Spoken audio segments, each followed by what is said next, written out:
The funeral pyre of King Thaloran burned cold under the twin moons of Valcora Prime. No flame touched his body, only the pale, sterile light of a quantum disintegrator, reducing the once mighty ruler to scattered atoms in accordance with Valcorian tradition. Sergeant Damon Cole stood at the edge of the ceremonial ground, his weathered face impassive as he watched the alien dignitaries perform their rites. He didn't belong here. A human veteran on an alien world, invited to a royal funeral, because he'd once saved the king's life during the border skirmishes of 47. That single act of battlefield mercy had forged an unlikely friendship between a soldier and a sovereign, though Cole had never expected it to follow him into retirement. The high priestess approached him after the ceremony, her crystalline robes chiming softly. Behind her, 2 servants carried a containment sphere, and within it Cole could see 2 small forms huddled together. "Sergeant Cole," the priestess began, her voice like wind through glass. "King Thaloran left instructions. These are his youngest offspring, Eryx and Mura. They are defective." Cole frowned. "Defective how?" "They were born with the corruption," another elder interjected, his face twisted in barely concealed disgust. "Their neural pathways developed wrong.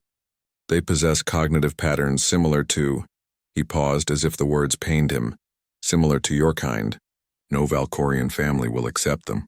They would be destroyed, but the king's final decree forbids it. He has bequeathed them to you." The sphere was placed at Cole's feet. Inside, 2 lion-like cubs stared up at him with eyes too intelligent, too aware. Their fur was midnight blue, shot through with silver that seemed to shimmer like starlight. They were barely larger than house cats, but their bearing suggested something far more regal. "I don't understand," Cole said slowly. "Why me?" "Because," the priestess replied. "You are the only being the king trusted to raise children who think like humans, but wear Valcorian skin. Take them and leave Valcora Prime. They are exiled by blood, though honored by royal decree." The journey back to Earth took 3 weeks. Cole converted a corner of his small cargo hauler into a living space for the cubs, half expecting them to be feral or traumatized. Instead, they watched him with unsettling focus, following his every movement with their luminous eyes. On the 5th day, as Cole sat eating a ration pack, one of the cubs, the slightly larger one with a white star on its forehead, cleared its throat. "That smells terrible," it said. Cole dropped his fork. The metal clattered against the deck plating as he stared at the cub. The voice was high-pitched, childlike, but unmistakably articulate. "Clear. Human. You just talked?" The other cub, smaller with a notched ear, tilted its head. "Yes, we've been able to talk since we were born. That's why they hate us." Cole's military training kicked in, steadying his racing heart.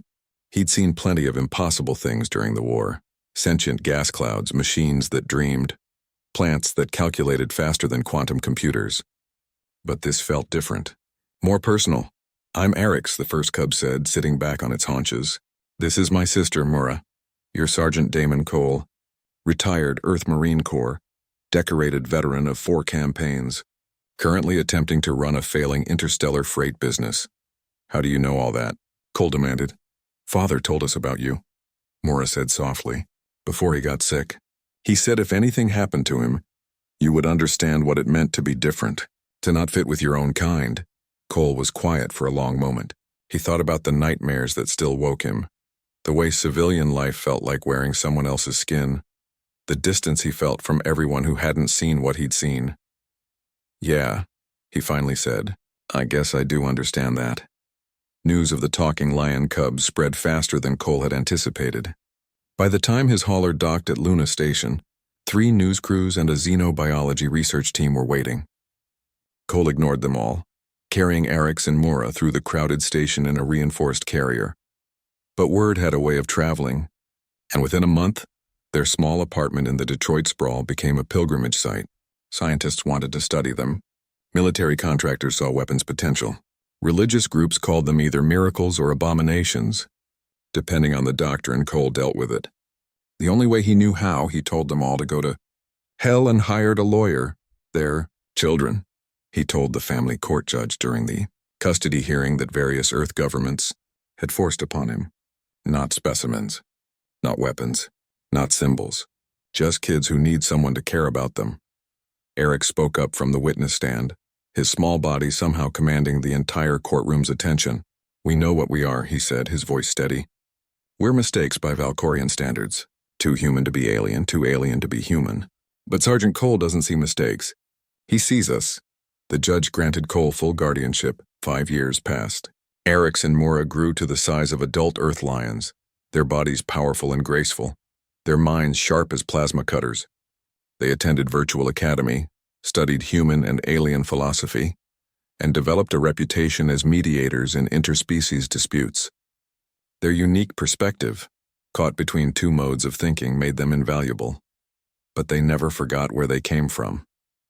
One evening, Cole found them on the apartment balcony, watching the stars.